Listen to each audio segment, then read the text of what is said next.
based on where we live, we all have to adhere by laws, and some are different, according to your state.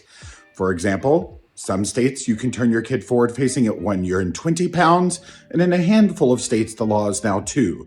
But remember that these laws are legal minimums, and just because something is legal doesn't mean it's necessarily safe.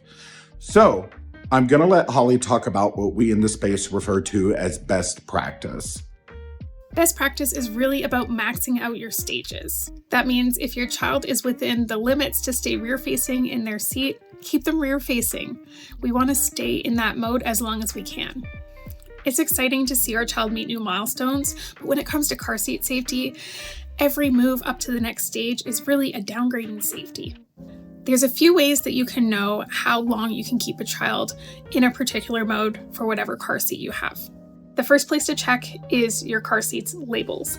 On the side of the shell of your car seat, you're going to find some labels. They are required to be there, and they will tell you the height and weight limit for each mode that car seat can do.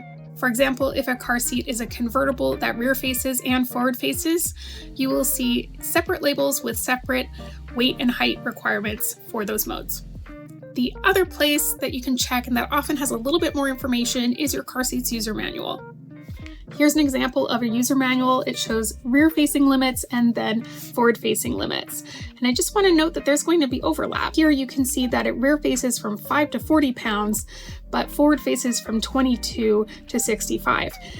In this case, yes, you could forward face legally at 22 pounds, but we could also keep them rear facing, and we know that's going to offer them the best protection for their head, neck, and spine.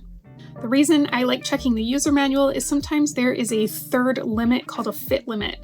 In this case, for this particular seat, the child that's rear facing also has a required amount of space above their head and the top of the car seat shell. This can be a little bit different for every single car seat, but best place to check really is your user manual. For more expert baby and toddler safety tips, follow the Jamie Grayson and Safe Beginnings.